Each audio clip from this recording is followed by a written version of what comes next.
Chapitre 10 pour Almire. Il est 7 heures. Ce matin, je retiens les petits dans le dortoir. Je leur assène un discours moralisateur sur les provisions qu'il faut économiser, sur le respect qu'on doit avoir envers les serviteurs.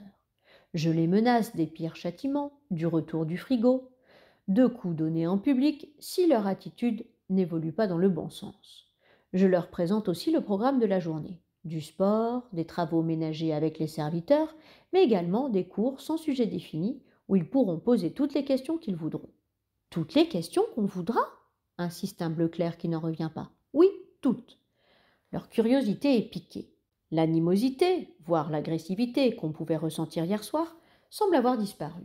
Dans le réfectoire, les grands sont déjà installés selon mes directives. Les petits bouchent les trous laissés. Aucun regroupement d'agitateurs n'est possible. Ils se sentent sous contrôle. Le calme règne pour la première fois depuis le début du soulèvement. J'en profite pour m'informer auprès de Claudius des derniers événements de la nuit. Je commence par lui faire part de ma frustration. J'aurais voulu être là, mais je me suis endormie sur ma préparation de la journée. Je me suis réveillée avec le jour et j'ai compris au vu du silence qui régnait dans les couloirs que tout était terminé. Tu devais bien dormir, car ça ne s'est pas déroulé dans la discrétion. L'opération a commencé vers 2 heures. La diversion a eu lieu côté nord. Titus et 2 autres ont fait une sortie discrète et, quand ils ont repéré les soldats, ils ont ouvert le feu. Ils pensent en avoir touché mortellement au moins 2. Au bout de quelques minutes, on a entendu des mouvements de troupes qui affluaient en renfort. Nous avons alors fait sortir Mamercus et Numerius par l'issue opposée. Après un bon quart d'heure à échanger des tirs, nos 3 camarades se sont repliés à l'intérieur, heureusement sains et saufs. Tu t'attends à avoir des nouvelles quand? J'espérais qu'ils seraient de retour avant le lever du soleil. En cas de difficulté à rentrer avant la fin de la nuit, ils avaient pour consigne de se cacher pendant la journée. J'ai posté des guetteurs en haut du phare pour tenter de les repérer. Des tireurs sont prêts à couvrir leur repli. Nous n'avons plus qu'à attendre. Et avec les petits, quel est le programme? Je lui fais un topo rapide. Il approuve, mais me demande de ne pas solliciter des gars comme Titus et des membres de la garde pour animer le sport. Ils doivent être disponibles en cas de retour difficile de nos 2 émissaires. Le premier cours commence. J'ai regroupé tous les bleus dans la même salle et je leur ai demandé de m'écrire la question ou le thème qu'ils veulent aborder. Le choix est vite fait. Une écrasante majorité propose qu'on parle des femelles chez les humains. Je commence dans un silence recueilli. À l'instar des autres mammifères, on trouve chez les humains des mâles, qu'on appelle des hommes, des femelles, qu'on appelle des femmes, et des enfants, qui, quand ils sont mâles, sont appelés garçons, et quand ils sont femelles, sont appelés filles. Dans ce qu'on nomme une famille, le géniteur s'appelle le père ou le papa, la génitrice la mère ou la maman, le garçon le fils, et pour la fille, eh bien, on dit la fille. Quand les mêmes géniteurs ont plus d'un enfant, celui ou celle qu'ils ont déjà désigne le nouveau par le mot frère si c'est un garçon et par le mot sœur si c'est une fille. Comme pour Marcus la veille, la simple évocation de ces mots provoque chez une partie de l'auditoire des réactions physiques discrètes mais perceptibles, des déglutitions, des soupirs, des yeux rougis, des larmes aussi, comme s'y remontaient soudain à la surface des souvenirs trop forts. Pour une fois, me fait remarquer Caeso, j'aurais eu envie de prendre des notes sur mon cahier. Tout m'intéresse, mais j'ai un peu peur de ne pas tout retenir. Il y a tellement de vocabulaire. Après un court silence, un des enfants m'interpelle. Et à quoi ça ressemble exactement une femme? Combien a-t-elle de paires de mamelles? Je vais vous la dessiner rapidement. Si je commence par la tête, elle est semblable à celle de l'homme, sauf qu'elle n'a pas de pilosité sur les joues comme les Césars. Les femmes portent sur tous les schémas que j'ai vus des cheveux très longs. Je ne sais pas très bien à quoi cela peut leur servir. Elles ont une paire de mamelles qu'on appelle des seins. Nous avons nous-mêmes 2 mamelons, il faut les imaginer, surmontant 2 bosses graisseuses.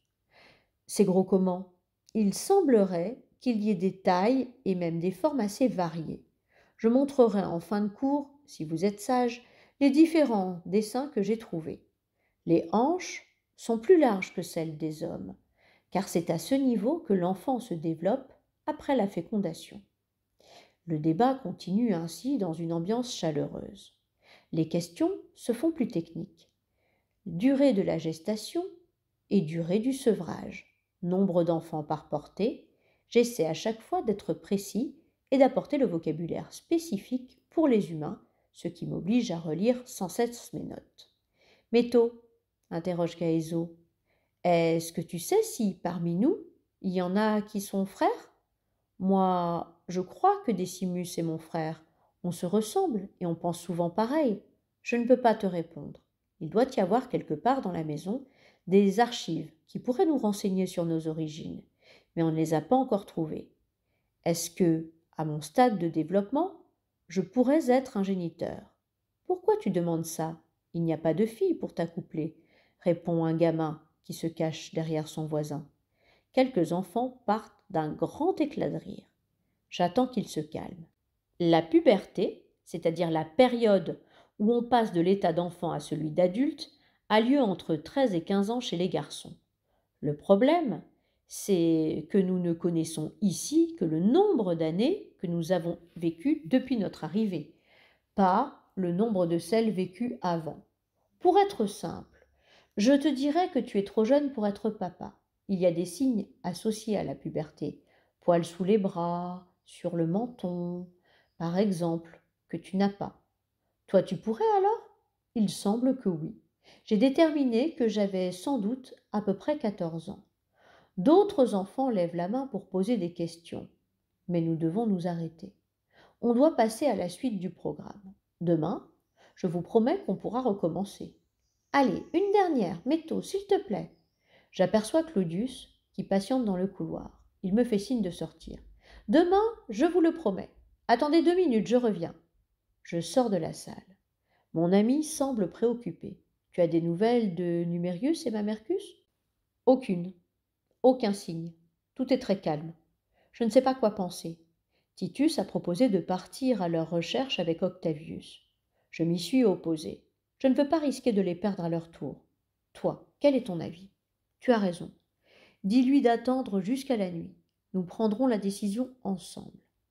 Comment ça se passe avec les petits? Très bien, ils sont passionnés. Je vois un dessin bizarre au tableau. Laisse-moi deviner. C'est une femelle humaine? Tout juste. J'ai retrouvé les pages arrachées du livre de sciences. Les pages 42 à 48? Quand as-tu fait cette découverte? Hier après-midi, dans le bureau des Césars. Mais je n'ai pas trouvé l'occasion de t'en parler. Je ne sais pas si nous en verrons un jour un spécimen en vrai, déclare Claudius, soucieux. J'en suis sûr. Nous avons encore plusieurs années à vivre. Tu viens présenter la suite aux Bleus avec moi? Oui, ça me changera les idées. Nous rentrons dans la salle où les Bleus nous accueillent avec le sourire. Suite à l'épisode d'hier soir, commence Claudius, très solennel, nous avons décidé de vous faire découvrir le travail des serviteurs de la maison. Vous allez être associé à un serviteur et vous le suivrez pendant les 2 heures qui nous séparent du repas de midi. Vous l'observerez, vous l'aiderez et vous lui obéirez en tout point. Avez-vous des questions? Je ne comprends pas très bien l'intérêt de cette activité, objecte un petit, qui se planque derrière les autres. Claudius hausse le ton. J'aimerais te voir quand tu me parles. Approche-toi, Cornelius. Je crois que tu comprendras quand tu auras vécu l'expérience. Fais-nous confiance et dis-toi que tu n'as pas le choix. D'autres questions? L'ambiance s'est de nouveau tendue. Je reprends la parole d'un ton le plus naturel possible. Je vais faire l'appel et vous indiquer le nom de votre tuteur-serviteur et le lieu où il se trouve. Il vous attend. Soyez respectueux. Des grands passeront vérifier que tout se déroule comme il faut. En sortant, certains me lancent un drôle de regard, comme si je les avais trahis. À l'heure du repas, nous n'avons toujours pas de nouvelles de nos camarades. Titus est très agité. Il s'assoit en face de moi. Il s'efforce de parler doucement, car il ne veut pas que les petits entendent. Il faut que tu ailles voir Claudius, me dit-il. Toi, il t'écoute. On doit faire quelque chose. Imagine que Mamercus et Numérius se soient cachés. Les autres doivent passer l'île au peigne fin. Plus nous attendons, plus les chances de les retrouver diminuent. Titus, on ne sait pas où les chercher, et nos ennemis n'attendent sans doute que ça, qu'on sorte par petits groupes et qu'on se fasse prendre les uns après les autres. Tant que nous avons les armes, que nous surveillons les issues, ils ne peuvent rien tenter contre nous. En revanche, je pense que pour nos deux camarades, c'est foutu. Ils ont dû les prendre. À moins, et c'est à cet espoir que je m'accroche, à moins qu'ils ne soient d'abord tombés sur les oreilles coupées. Au fond, je sais bien que tu as raison, que ce serait dangereux, voire suicidaire, mais je n'en peux plus d'attendre. Il a du mal à contenir son impatience. Il manipule bruyamment sa mitraillette et il met en joue des cibles imaginaires en faisant claquer sa langue. Titus, je crois que bientôt on regrettera cet endroit. Pourquoi dis-tu ça? Je sens au fond de moi que le temps ici nous est compté. Arrête de jouer et profite de ton repas chaud. Le déjeuner se passe sans incident. Les petits, bien encadrés, mangent avec appétit. Je cherche des yeux ceux qui me défiaient du regard tout à l'heure. Je ne parviens pas à décrypter ce qu'ils peuvent ressentir à cet instant. À l'issue du repas, nous réunissons les bleus dans le gymnase. C'est Claudius qui mène les débats. D'abord, je veux vous dire que je suis content car les serviteurs que j'ai rencontrés avant le déjeuner m'ont rapporté que vous vous étiez bien tenus. Alors les gars, pouvez-vous nous raconter ce que vous avez fait? Moi, j'ai fait la lessive. J'ai essayé d'enlever des taches de confiture sur des vêtements. C'était pénible. Moi, j'ai lavé les douches et les toilettes. Moi, le sol des couloirs. Moi, j'ai préparé à manger. J'ai épluché des centaines de carottes. Mais je n'ai pas trouvé ça trop long parce que j'ai discuté avec Optimus. On a parlé de celui qui m'a initié autrefois, parce que c'est son ami. Il m'a raconté qu'Appius s'est coupé l'oreille pour fuir il y a un mois. Moi, le mien, m'a révélé tout ce qui lui est arrivé après qu'il a cassé son lit. Moi, j'ai appris des trucs horribles. Quelqu'un frappe à la porte et entre sans attendre. C'est Titus, le visage fermé, qui s'adresse à Claudius. Viens, il y a du nouveau. Métaux, tu termines? Je reviens dès que je peux. Mes deux copains sortent de la pièce. Personne n'ose reprendre la parole. Je décide d'abréger la discussion. C'est trop dur de ne pas savoir. Bien. Ce matin, quelqu'un a demandé pourquoi on vous imposait ces travaux. Il y a deux raisons que vous avez comprises maintenant. D'abord, vous faire rencontrer des serviteurs qui, il y a quelques années, étaient à votre place. Vous montrer également ce qu'est leur travail et le boulot que vous leur donnez quand vous agissez n'importe comment. Nous voulons, dans quelque temps, partager le travail avec eux et je n'arrive plus à faire semblant. Les visages de Numérius et Mamercus m'apparaissent sans cesse. On va arrêter là pour aujourd'hui. Vous vous rendez calmement en salle de jeu et allez-y. Je retrouve Claudius et Titus au centre de la maison. Le ton monte. Je te l'avais dit, on les a abandonnés. Tais-toi, ne dis pas ça. Numérius était mon meilleur ami. J'arrive en courant. Expliquez-moi ce qui se passe et arrêtez de vous engueuler. On doit rester unis. C'est foutu, Métaux. Ils ont Numérius. Claudius peine à contenir son émotion. On a reçu un message de l'extérieur nous indiquant qu'on trouverait un colis au frigo. On a entrouvert la porte et on a vu le corps de Numérius avec un message autour du cou. Au rendez-vous où vous finirez tous comme lui. Il est toujours là-bas? Métaux. C'est tout ce que ça te fait? S'insurge mon ami. Ils l'ont tué et toi, tu... Je le prends dans mes bras quelques secondes. Soudain, il éclate en sanglots. Je l'entraîne vers le bureau des Césars et je l'assois dans un fauteuil. Attends-nous là. Repose-toi. Je sors, accompagné de Titus. Il faut vérifier qu'il est bien mort et surtout qu'il n'a pas dissimulé un message pour nous avant d'être pris. Tu as raison, mais je vais appeler du renfort. Si c'était un piège, il faut qu'on soit couvert. Le corps de notre ami gît à nos pieds. Je lui ferme les yeux. J'inspecte ensuite ses poches. Je lui ouvre la bouche. Marcus ne peut s'empêcher de me le reprocher. Laisse-le en paix, Métaux, il est mort. Je continue ma fouille sans me déconcentrer. Et dans sa chaussette gauche, je trouve 2 feuilles pliées en 8.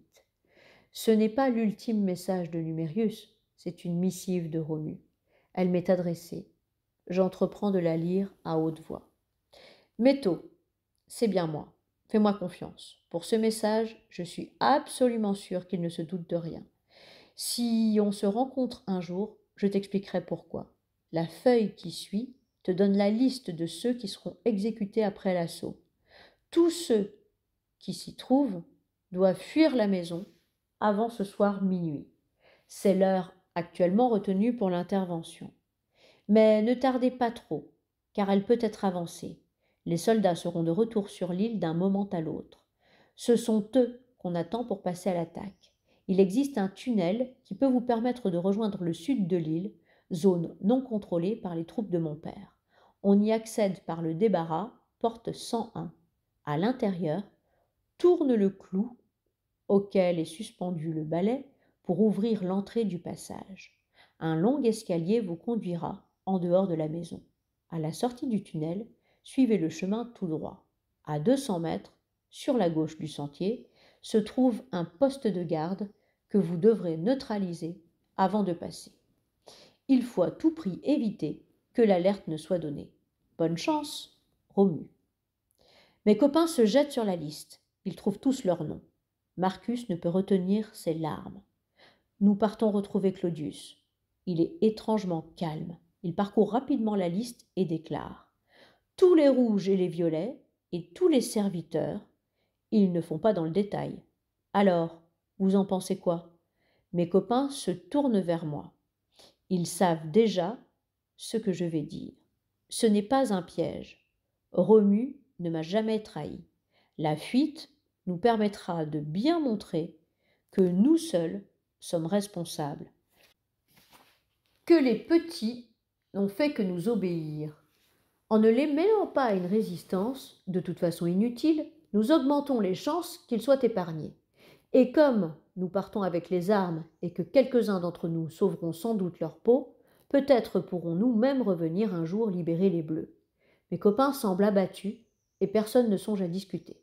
Octavius conclut pour tout le monde. Perdu pour perdu, Claudius reprend la parole. Nous partirons après le repas. Je vais aller prévenir les serviteurs. Métaux, retourne près des petits. Les autres, préparez les sacs. Emportez à manger et des couvertures. Des vêtements chauds aussi. Titus, tu t'occupes des armes ? Ce soir, il ne faudra pas lésiner sur le somnifère pour les bleus. On mangera à des tables séparées pour ne pas se tromper. Est-ce que j'oublie quelque chose ? On pourrait emporter les combinaisons d'Inch sous nos affaires et porter des casques, propose Marcus. Retenu. Est-ce qu'on ne pourrait pas mettre dans la confidence un des bleus pour qu'il explique aux autres un peu plus tard la raison de notre départ ? Mais To, tu fais courir un grand risque à tout le monde. Je ne sais pas ce que vous en pensez, les gars, mais ça me semble être une très mauvaise idée. Je suis d'accord, déclare Titus, catégorique. Oublie ça, Métaux. Je hoche la tête en signifiant que je me rallie au groupe. Nous nous dispersons. Je retrouve les bleus, étonnamment calmes. Décimus quitte sa table de jeu pour venir me parler. T'as vu, on est sage. On voulait te faire la surprise. C'est bien cette révolte. Elle est sympa, la maison comme ça. Métaux ? Métaux, pourquoi tu fais la gueule ? Vous avez eu de mauvaises nouvelles ? Non, ça va. On est inquiet parce que Numérius et Mamercus sont partis rallier les autres serviteurs de l'île la nuit dernière et que nous n'avons pas de nouvelles. Son visage devient grave. Il hésite puis se lance. Tu crois que tout pourrait redevenir comme avant ? Non, on est là, nous. On est là pour que ça n'arrive pas. Tu viens jouer avec nous ? Pourquoi pas ? Claudius s'est installé face à moi pour le repas. Il est pensif. Moi aussi. Je me sens déjà nostalgique d'un monde que pourtant je n'aimais pas.